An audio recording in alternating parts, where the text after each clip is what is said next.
Halo semuanya, di video kali ini kami akan menunjukkan cara mengunduh file menggunakan perintah wget di Linux. Jadi untuk melakukannya tentu saja kita harus masuk ke terminal kita. Saya akan masuk ke Show Apps, kemudian klik pada terminal untuk membukanya. Dan pada awalnya kita perlu memastikan bahwa perintah wget sudah terpasang. Seharusnya wget sudah terpasang secara default, tapi tentu saja kita bisa memastikan dengan cara berikut. Untuk memastikannya, ketikkan perintah wget version, seperti yang bisa Anda lihat, saya sudah menginstalnya. Jika Anda belum menginstalnya, Anda harus menginstalnya sendiri. Saya rasa perintah ini akan menginstalnya. Jadi gunakan perintah apt install wget, seharusnya berhasil. Tapi kita bisa mencobanya dulu. Coba saja install wget, lalu tekan enter. Ya, seperti yang Anda lihat, perintahnya berhasil.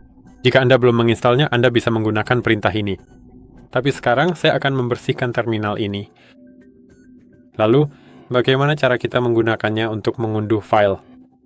Caranya sangat sederhana, kita hanya perlu mengetik wget, lalu di sini kita tempelkan tautan ke file yang ingin kita unduh. Jadi saya sudah menyiapkan sebuah situs acak dengan file yang bisa kita unduh. Pada dasarnya saya bisa menyalinnya seperti ini, lalu saya akan menempelkannya di sini, tapi tanpa tanda-tanda ini. Itu karena sebelumnya saya menekan Ctrl+C dan seharusnya saya tidak melakukannya. Dan di sini tentu saja kita harus mengetikkan nama file yang ingin kita unduh. Mungkin saya akan mengunduh yang ukurannya lebih kecil agar video ini tidak terlalu panjang. Jadi seperti ini dan seperti ini. Jadi kita sedang mengunduh dari situs ini file yang bernama 100 MB.bin dan saya akan menekan enter. Dan seperti yang bisa Anda lihat, respons permintaan HTTP yang dikirim 200 artinya oke dan sedang mengunduh. Anda punya bilah pemuatan, Anda punya kecepatan, Anda punya angka, dan jumlah data yang sudah diunduh. Dan seperti yang Anda lihat, proses pengunduhan kita sudah selesai sekarang, kita bisa meninggalkannya. Dan seperti yang Anda lihat, kita punya file 100 MB.bin di sini. Kita tentu saja bisa menggunakannya dengan sebuah opsi.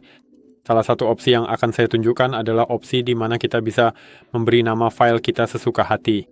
Karena seperti yang Anda lihat, kita sudah mengunduhnya, tapi nama filenya sama seperti yang ada di sini. Namun jika namanya lebih rumit, lebih baik Anda menamainya sendiri. Jadi saya akan tunjukkan caranya. Jadi saya akan menulis wget dan di sini tanda minus. Dan sangat penting untuk menggunakan huruf O besar.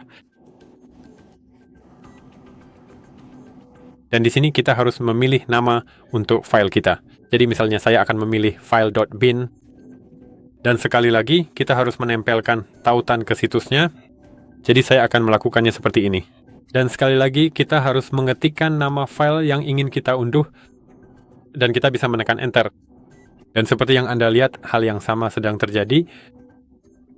Jadi kita punya bar pemuatan yang menyimpan di sini, bukan ke 100 MB.bin, tapi ke file.bin, dan file.bin kita sudah tersimpan. Saya bisa keluar lagi. Dan seperti yang Anda lihat, kita punya file bin di sini, di tengah antara dua file teks ini.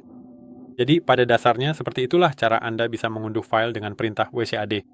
Jika Anda merasa video ini bermanfaat, silakan tinggalkan like, subscribe channel ini, dan saya harap bisa bertemu Anda di video-video berikutnya.